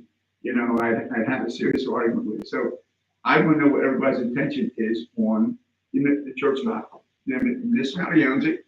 We're letting people come in And, you know, now I see there's traffic cones out there blocking spots off. So what is it thinking? I know, we let a few different people use that, we had the tree guy. Right, We have, a hot dog. right, Brooklawn people, okay. There's been, some other stuff, I think the Girl Scouts sold, flowers, one time. Personally, I don't see a problem. I think it was more or less a courtesy. I'm not speaking for you, Ryan, but it was, and he asked actually everybody, I think. I don't think, unless you got stock in it. No, I don't, but I know because of the community and this, the new people coming in has no affiliation with Brooklawn. What it is, it's more like a courtesy. He does, service Westville. I have never tried it, but I've been told. I'll tell you, they're very good, there's no doubt. So I just think, I think maybe you're taking it a little too far. I just personally feel that, but, if we let what's good for one is good for the other. Yeah, wait a minute, they are local people. This is an out, we might as well just say, you come, this is not for free in Brooklyn anytime, we're not gonna charge you. Actually, they're an acquaintance because They come to all of our events with their Yes. truck. they're, I don't think I've ever seen. Well, You maybe know, when they have a festival. Okay, look, they're there. yeah, you know what? Those things, I don't care. Everybody's happy with this, then I don't wanna hear people complain. I put it out here. I'm trying to protect our own residents, but you guys happy with it? Fine, go right ahead. Listen, we're I all mean- entitled to opinion. No, but I said, what's the big deal? We say we're gonna charge you $50 a day to come out here. Well, You know, I and agree with that. there was discussion, I had some discussion with Ryan about that, and, there's our seniors, again, there's exactly right. a good way to, hey, we're not charging you anything, but, kick in or have a free senior day or whatever. As far as weekends with the food trucks, I think that's a great idea. Just about Hollingswood and all, they do these tremendous things. So, Well, that's another thing, Colin, I talked about food trucks down the road, but that's, but again, I threw it out there. If everybody's happy with it, status quo, fine, but I know that we pulled a guy off from, across from Wawa, who's selling T-shirts. We pulled him out, why? I don't know, they said, well, the guy that doesn't have that mercantile. I said, okay, I understand that. Then why don't you just say, go over and buy a mercantile license, and you're okay to sell T-shirts? So what I'm saying, so if you're willing to pull somebody off of a lot over across from Wawa, and then we let people sell on the church lot, but it's contradictory. But again, hey, I'm happy with everybody, everyone else wants, but at least I voiced my opinion about taking care of the local people versus out of town people. that's legitimate. Okay, Like I said, as far as if we've already went out on a limb to let this guy come here, I believe, with a consensus. I mean, you shared. But you can always change the adjustment, as was always told to them ahead of time, that once council gets approval, there is a formal meeting. So you can change the dynamic of this, whatever you want Well, to change. I'm just saying, this isn't forever, and who no, knows? but Brian's saying there is exactly what we have no parameters. We don't know what time they're supposed to kick on, We never really questioned. No, but now when you find, wait a minute, Papa, yet that Belco's coming in, we're saying, no, you can't enter between 4 to 6, but, do we tell the police, go sit there, do not let anybody come in here from 4 to 6? I mean, I said, we have to have some type of parameter to allow people to do these things. The 4 to 6 is a very good, well, it's school days, no, it's school days. Right? They were only there on Saturday and Sunday. Now, So, a very good point, though. but I was told they're supposed to be on Fridays and Saturdays, and everyone told me officially Saturday, Sundays. Again, There's Saturdays, there's no, were they there? They weren't there Friday. well, I don't know. I mean, I rarely go down that way. So It's usually 12 to 6, that's your time. again, like, you can't have somebody turn 4 to 6. No, it's, If we're On Saturday and Sunday, it's only Monday through Friday on that time for the ordinance. I don't think so, I think it's every day. I That's think it's every I day. go to rush hour Monday through Friday. why I think that's Hakon, I don't I think thought that's the here. ordinance said that. all right, well, I think Hakon. here's what we're gonna do, we're gonna check that ordinance. We'll check that ordinance. If it's 4 to 6 all the time, then they can do up to 4 till o'clock. 4 o'clock. But I said, as long as everybody's happy, I said, I. We'll we're You know, gonna check. someone mentioned it to me and I said, well, I'll bring it up. So as far as I'm concerned, I don't. And then the name. So basically what you're looking for is just like some kind of standardization Yeah, for the ex- people who utilize that lot. No, not that sort, but people who things pop up. No, I Yeah, understand, yeah. but you're just looking for a standardization of practice for the Exactly lot right. use, Yeah. whether it be that, so you want the time, you want a price, if anything, Insurance it's $50, show Yeah. proof of, Yeah. like, just a list of Well, we guidelines. have, I mean, the proof of insurance, the hold harmless, and the fire inspection is mandatory. That was what we made Frank Chappelle do, and that's what we made this person do. But unlike the ball fields, they had to name Brooklawn as one of the They insured. did. And so I don't know what all these people actually do, that's They what have, I'm they saying. gave me the certificate of insurance and it said name Borough Brooklyn. Okay, but there are things we don't know. Yeah, well, I mean, I don't see, for me, I don't see a list or a standard list for use to be like an issue. Well, we could And do we is, we should post that. Yeah. Yeah. I'm I gonna don't see ask, that being an issue. I'm gonna ask the, Trish, your chair on, community center rentals. Would your team, be able to, put together and take care of that as far as the standard for anybody that comes in, so everybody knows? Could you and what put we could something do is together, put it on Stacey? to, not to cut you off, Mayor, but what we could do is we could put it on, for, not a resolution, but a motion on a meeting for anybody that wants to come in. Right. To be in advance, put it onto the agenda, so that way everybody's aware.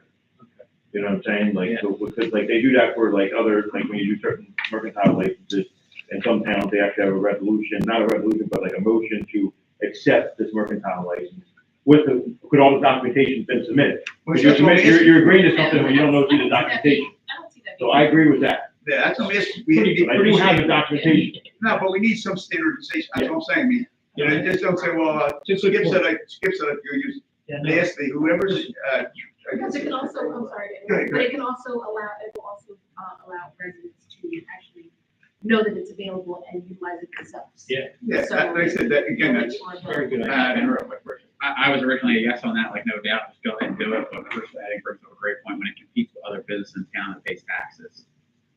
I think maybe the Trish committee could talk about that, whether there's a fee associated with that, when, you know, it's on it is they're paying taxes all the time, you're selling a food product as well, you're competing with people that are in town. They should pay the money. I think there might be, and you can discuss that, but I think there should be maybe some fees associated with that, so you're offsetting them coming in. I think it's hard to say you do it for free. and then lastly, real quick, Trish, you're in charge of parks, right? So if you can, 'cause I was looking, the fence around this park here, the bottom's kicking out, where, I mean, someone could get hurt, I don't wanna step my bounds, I said, I'll just let you know, and you contact whoever you have to fix it. Yeah, especially on, Just kick it out so they can get underneath. yeah, what happens is they There's no get, pipe, there's no pipe on the bottom. no, and they can get cut if they get caught where the fence is coming out, so. You know, Bruce, when you have the ferry come over, because I know Mike has had that fence repaired 100 times. So in that particular question, just to touch on two things here. First, on a prior conversation, any merchants in town that are in any locations within the municipality has a code enforcement officer, automatically shut them down and make sure they have a mercantile license before they go up and running again. That's just, I know, just so we're super clear, like, there's no bias, like, everybody, if it was my mom selling flowers, she needed a mercantile I license. know about you. You know she would. Second, Trish, if you need a hand, I'm not saying you have to fully capable, but if you would like any input, I can certainly, assist you on that. In regards to the fence, when we went out for that, it wasn't budgetarily fitting with the bottom bar. Yeah. I think we need That's what. We're gonna need it with the net we can going reach out to Barry. Well, no, that's it, Trish, Jeff is you know, I don't want great somebody guy. to come back and say, we wait, need it. you overstepped, no, that, I brought it to Trish. Yeah. She contact Barry and say, yeah, are you doing that project? Can you, repair this? Trish, if you want me to reach out to Jeff, I can, I'll reach out to him I tomorrow. think it's only that one part of I'll take it. care of it all. Yeah. So that's awesome. All right, That's it. we'll move on, Stacy. No, I will reach out to my other counterparts regarding the Borough home to discuss the whole aspect. And, we did, just to reiterate, we will be reposting the process, like the emergent lines, non-emergent lines, and what we constitute who to call regarding these, interactions, with town. Something that we forget to do, in all honesty, I forgot about the non-emergent line. So, I think it's something that needed to be reiterated on, or reestablished for our community, just so that they are aware that it is available, to access the police, also, from works and anything else. For residents, if there's, something that's not emergent, but they need something taken care of. So Yeah. we will be posting it just to reiterate that. Other than that, Yeah, people call the borough. yeah, and we want people to Oh, be, 05 number. yeah, we just want people to be aware that there's an emergent line, 911, and then non-emergencies that can be, for things that do need to be addressed, but doesn't need to be addressed like within, like the immediate time frame, so that it doesn't,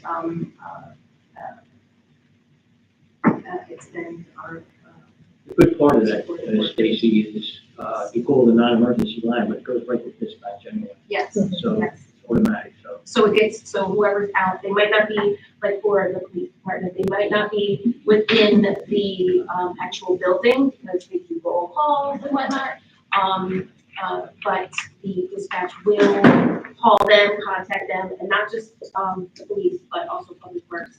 So if you see a downed tree or something like that, they can call, contact public works, and, they will take care of it. So it's non-emergent, so that it can be, rectified, sooner.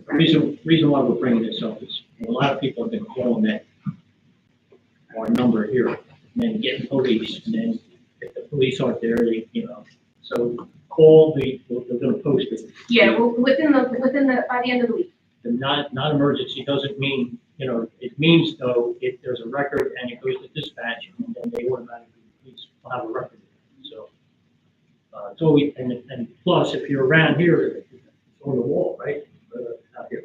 Yes. You can just pick that up and automatic, if nobody there, dispatch picks it It's up. also in my office as well. If you would contact my office directly, that phone number is directly listed. Okay. All right. Tom, thank you. So I just want to thank Captain Berger for sending you photos of different violations. I appreciate you guys kind of being on the ball with that particular business. And of course, that's definitely a safety issue. So I appreciate you guys being on that. Mike, thanks for accepting my 1,000 emails this week. I apologize, but I'm home on maternity leave, so I got nothing better to do. So I'm just sending you some things out there, but I appreciate you kind of, I'm chipping away at them. I appreciate it. No, I know it may take time, but I appreciate that. I am looking to get the Shade Tree Commission back together. I think there's a lot of trees in town that are dying. We're planting new ones and we're not putting water bags on, things like that. I would like to reintegrate that committee. I don't know. I don't have the time. I don't know if anybody up on here will want to be part of it as the borough representative. But I know there's actually a committee that does exist and we're kind of just acting like it doesn't exist. So I would like to kind of get that up and running. If everybody wants to volunteer on that, I would like to kind of get that back together because I think it's an important aspect. There's a ton of trees, unfortunately, kind of dying around town. It'd be nice to have somebody on that. I was not mind being on that committee. That's awesome. All right. All right. Especially since I'm gonna do the work anyway, so Yeah. we'll have some sort of input. Yeah. No, I appreciate that.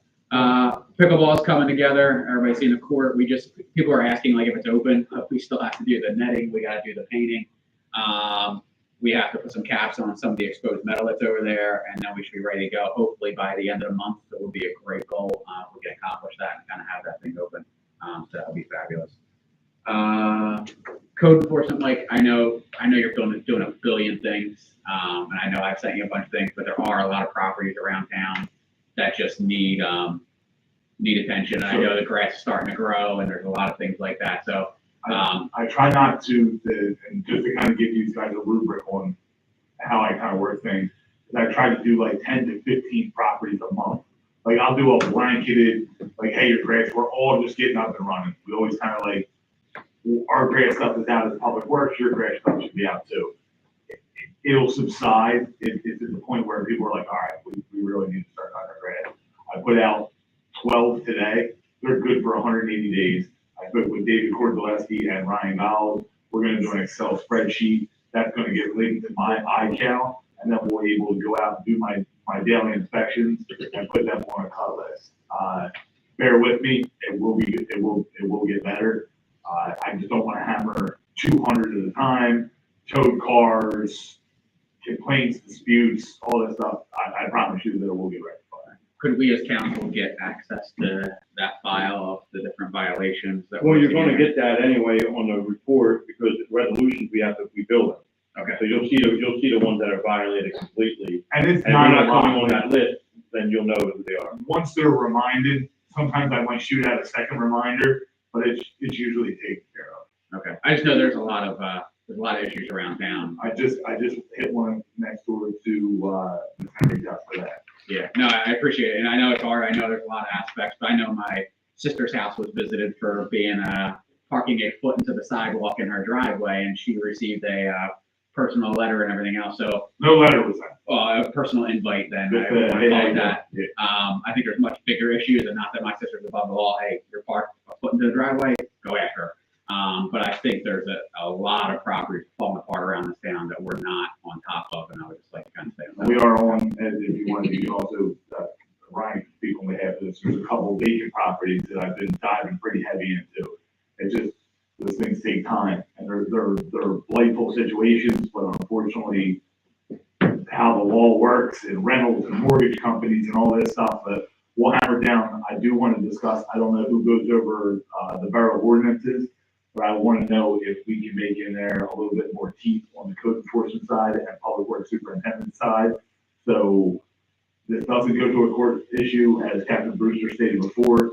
Some of this kind of, it just gets wiped by the wayside. No, I'm not trying to offend our judicial system, but there's bigger fish to fry. Like your ability to issue fines, is that what you're? Not only that, our ability to go in there and rectify the situation ourselves. Like, we have some issues that are pretty delightful, that in certain situations, public works superintendent can go in there with his team and clean up automatically, and I don't need to hear the court or anything like Could you that. give us whatever you need? I'd love to give you support on that. Absolutely. Yeah, whatever you can call it, Yeah. that helps you. Hold on, I'm gonna try and speak on that a little bit here. Do we have an ordinance now as far as leaning properties for work done? Absolutely. So more what I'm getting at is going in there, it's more of a blight, like the trash cans and trash and debris. If it concerns like a health to life and limb and safety issues, the superintendent can impose his or her authority to act and go in there and clean it up. We've only had like one or two situations in my tenure as code enforcement and superintendent. But there are some issues that would more curtail that. If I could have that authority, things will look a lot cleaner. I'm not trying to take people's stuff, but at the end of the day, it's not stuff, it's junk, and we need to get rid of it. So if we can write that ordinance in the same aspect as the other. That's gonna be difficult, absent some public safety or health emergency that would warrant you going onto someone's property and taking property, or.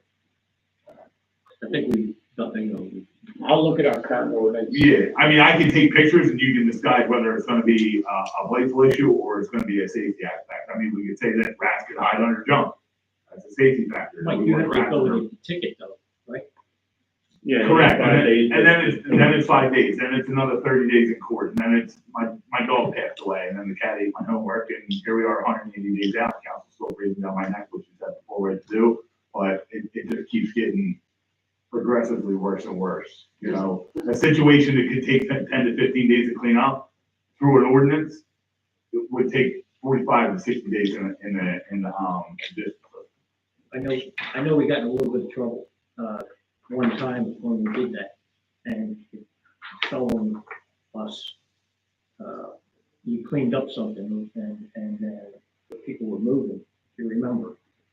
I don't think it was ever resolved, I told her to come in, but stuff got thrown out on trash day that you told her had to get cleaned up or something like that, and it was a big to-do. So I think what you're saying, Ryan, when you get into people's personal property. Right, but I mean, if it sits out there for 6 months. What you say is junk is somebody's. Yeah, one man trash is another man's treasure. I get that. So I mean, I just think maybe we need to get together with parts of council or whoever would be more capable to handling this committee, and I could show you some of the the issues that present themselves, that maybe we can. Like, give me that and I'll get, Brian to look over it. We can do anything in. Would that include businesses? There's an abandoned business across from the ball field, and there's debris and perimeter, and it's starting to stink, it's piling up and so forth.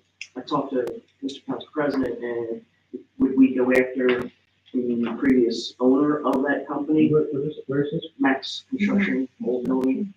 There's fencing there, there's. Oh, right across from Get Thanos? Yeah. Okay. Just, it's a sore spot again. I was supposed to need pictures with the other, but if that's the same scenario. It's an interesting one, 'cause I'd like to just, go ahead and clean it up, but if they're gonna sue us for, throwing out, like I've seen the show Hoarders, they get mad, those people. Irate. Not really worried, when it's been sitting there for years, I'm not really worried about it getting mad or not. Yeah, it's just a lawsuit, I think. I'm just trying to make the world a better place.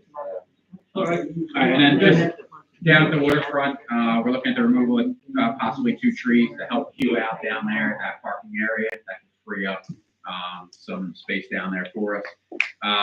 We are hopefully painting some fences down there that we're trying to make things uniform down there instead of different colors all over the place. So it's something that committee's talking about and working towards. Mike, I didn't know if you were able to follow up with the insurance company about the guy with the fence. Any update on that? Captain Brewster and I are working on that situation. Okay. All right?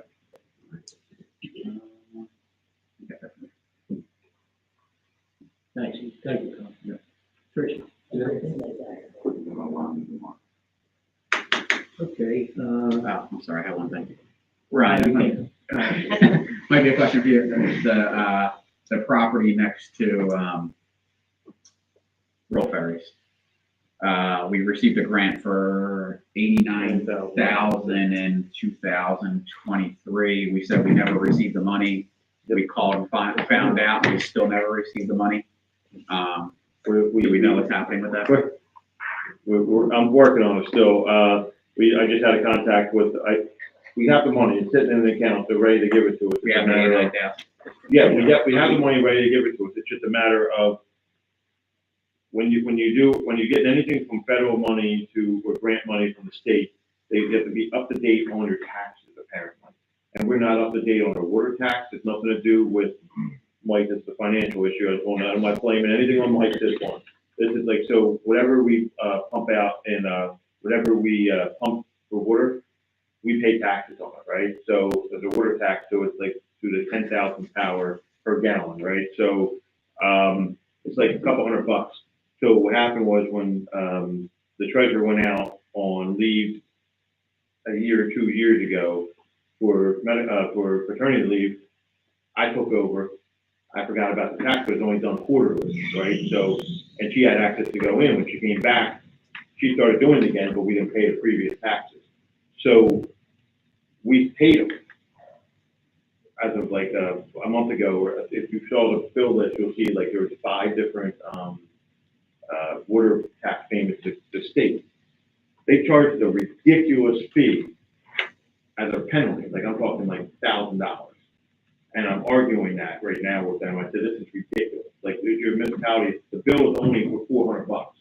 How can your fee, your fee, because it's 2 years old, be $1,000? So I'm fighting them right now, and they're not giving me tax clearance until we clear that. So we're still in the process of doing that. But once I get that done, we'll get the money. But I am working on it. Like it's not like it's on the wayside. Like, it's literally an email a week ago about it.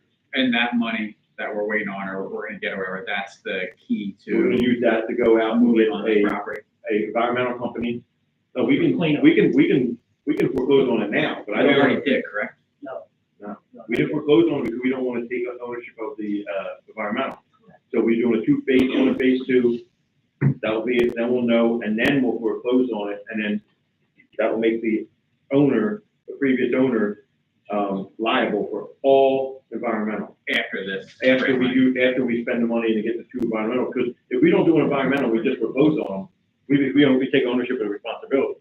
So it's kind of like a reliance letter. We get the environmental to know what's wrong with the property, if there is, and then we rely on that, and then so when we take ownership of it, it's their responsibility, not ours.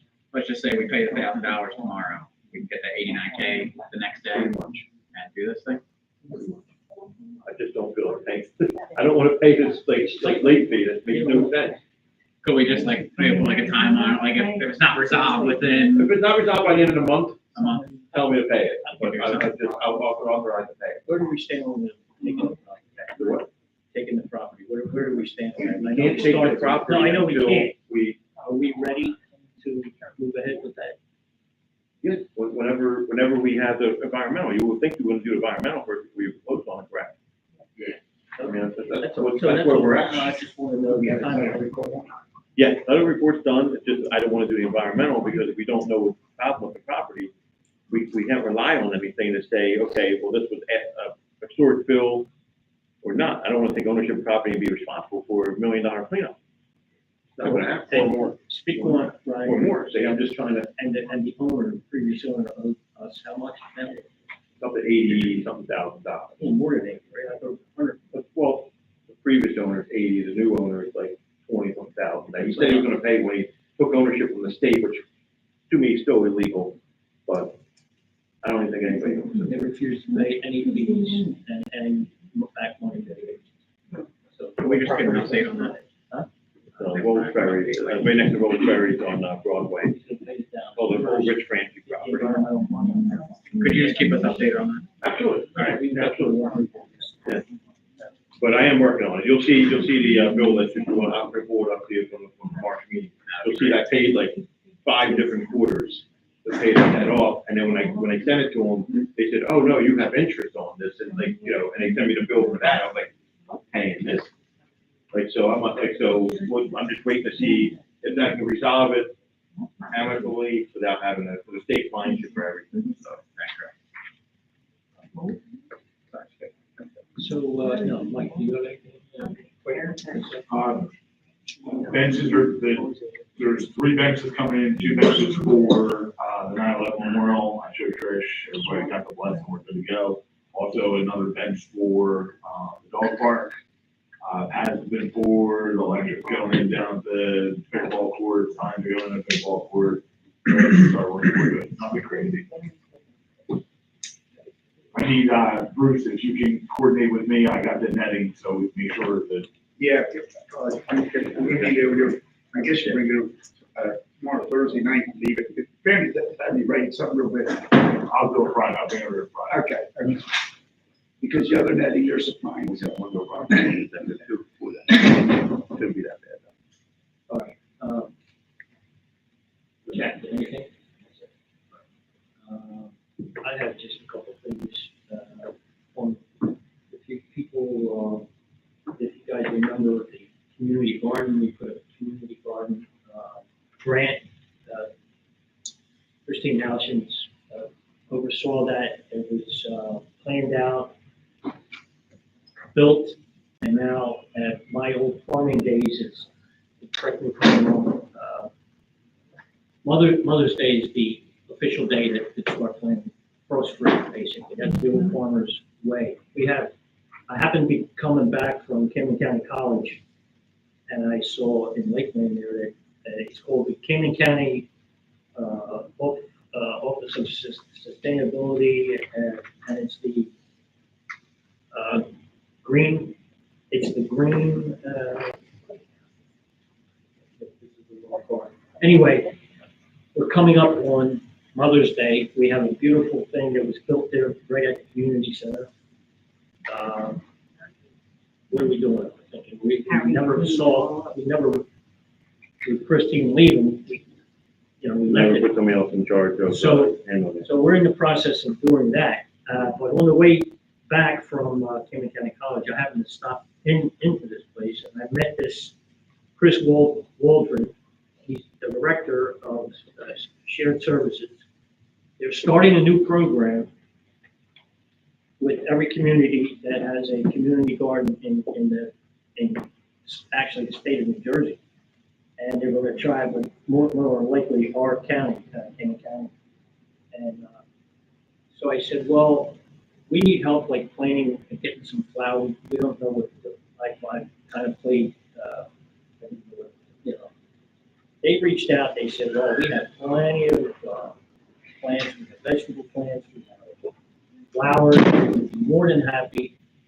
to set that thing up for success. Well, It's the garden has underground sprinkler systems put in. Christine had to scope these guys. I tried to get a copy of the plot plan. There are a couple of areas, it's not for the whole community. My idea of that was everybody gets a 5x5 square, put your stick up there, plant your beans and whatever.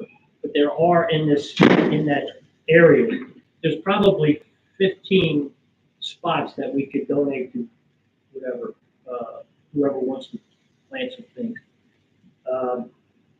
They are going to be in touch. They're going to donate all the flowers, all the plants. They're going to show us how to do it. I need a green thumb where anyone who's interested that has a green thumb, get this thing rolling. Mike's Foot has a water line, right, coming in. It'll be in middle of that week. So we're going to have sprinkler, we're going to have water. The gates are locked. Whoever's involved will get a key to that gate. We're not going to have the whole community come in, but I would like some volunteers. And then next year, we'll have a chairperson, we'll have whoever, and if we do grow flowers or at the end of this season, whatever we can generate money-wise, we'll go for the senior citizens. So that'll be a kickoff. But they're a tremendous help, and it was by accident that I happened to step, on this, and so I'm real happy about that. Put that online, I'm sure you'll get a taker either. They're more than happy to help us, and they're going to put us in this network. And then once a month, they're going to have a visit throughout the year of each community, and they'll have a little talk. I said, we happen to have our community center 50 feet from our garden. Right. Oh, perfect. So they're going to probably reach out real soon to get us going. Trish, or John, you said the community center Thursday meeting tomorrow? Yeah. What time? 6. And I'd like to come. 6 o'clock? Meet there. Yeah, 3 council people. Yeah, he doesn't count, does he? No, We not can't. yet. I mean, that's But good. we're good. We'll be good for Saturday. I would Oh, definitely cool. make it. He can't vote, but he counts for the meeting. Yeah, you can council the meeting, if 3 people can only make the meeting, any fourth person on the board is a quorum, and you're in violation of sunshine. Yeah, I knew that. Okay. Any word on PSE&G taking them 2 trees out on the highway? I have not heard anything. They are dangerous looking. Yeah. I haven't heard anything. I don't know. Do we have a contact on that guy? You want to call him up and see if you can call him again? I'll tell you with that, I had a tree go down in my backyard yesterday. Mayor, I completely understand. You don't need to say anymore. I'll reach out again. Scary looking. So if they're, I already get 2 trees taken down on Bryan Road to like 5 work soon. but we have a commitment from them, right? Yeah. So I'd like to put that down. I mean, if that thing goes down and kills somebody, Mike, could you take pictures, send it with email, copy me, please? I'll just look up the email and copy it. There's already email started on that. Oh, do we have pictures of the tree to show them? Who are they? PSE. No, they already know about them. They already know. They already authorized that they're gonna take them down. We already gave them permission. They just haven't moved. It's a very nuanced situation. I'll reach out to Nelson. I'll reach out to my contact, Addie from PSE&G, and I'll also reach out to another liaison from PSE&G. I'll get it. Brian, my problem is we have we have a commitment. The tree goes down in some borough property. So the only thing that I can ask the council is, do you want to make a determination on a timeline to, if I can't do this rectified for PSE&G, do we want to just move Well, on? we gotta get it rectified. They already, yes, they will take these out. They gave us the commitment, right? But it's a very serious thing. I talked to a tree guy, told me, let me speak to him, told me that you need a crane to get that one tree. This is not like a tree guy's job. They need a crane to bring it in for this one particular tree. It's gotta be 200 years old, I think. I don't know. But yeah. So, all right, I'll let that go. Ryan, that's all I have. You, Just one thing, it was 114,000 for the shared service, 114,200, 16,400 and 18,000 or something for the shared service with the court for the next 3 years. So it went from 130 this year to 114. So I just want to give you a heads up. I looked that up. And then May 14th is our bid opening for 3rd Street for DOT, John. So I'll have that information for you, and then I think we'll switch over to you after the bidding process is over for you to do the inspections after we award. And then we'll switch everything over to you on the PMRS process. And just an FYI too, Mayor and Council, that NJDOT just did come out with their FY 2026 municipal aid program, so any projects or they would like to, if you want to put in for consideration, applications are due by July 1st. I think this street's next from them. I got way worse streets than Okay. Finish Lake Drive? that. I got way worse streets than that. Really? What falls under that, what falls under that grant? How close they are. Reconstruction, pretty much any roadway reconstruction, centers of place, downtown areas, streetscaping. Oh, really? Yes. Can I be weird about that? Can we discuss that? So beyond the municipal aid applications, you could also consider putting in a LAIF, local aid infrastructure application for something for downtown streetscaping. My last conversations with DOT is they still do have money in the coffers for it this year. So probably want to get one in sooner rather than later because next year they're not sure about it. Do you write those or do we have to write those? They write. Yeah, I'll coordinate with Ryan, get on the SAGE system, and then we would submit the application on the boroughs. Can I talk to you about that? I'm really excited about that. Absolutely. You just got yourself like 30,000. Yeah, you really did. No, I'll keep you on. So that will be on the next agenda for a resolution to pick a street, so you want to get on that as quickly as possible. Yeah, so I mean, we do have a little bit of time to talk about it. Like I said, they're due July 1st and resolutions are due within 30 days after the application is submitted. So we have until. I don't like doing that. Yeah. I like having it in there and stand in. I agree with you 100%, Ron. Yeah. Like I said. You know how I work, so I don't want them in. John, any word on, you can speak a little bit about the possible, porta potty, section that we want to put down for the summer? Yeah, I mean, Mike and I did coordinate, we did meet out there on site, put together a couple concept plans, so at this point, if you wanted to meet out there and review, we can do that. Do you have like a sketch or a copy? I sent them to all council, I promise. Everybody got Okay, maybe you could send it again, I know I'm gonna write about that. And I'll do the same Yeah. thing. We're just gonna meet on site, Mike. I know we haven't been able to coordinate that. With the waterfront development. I'm here for you.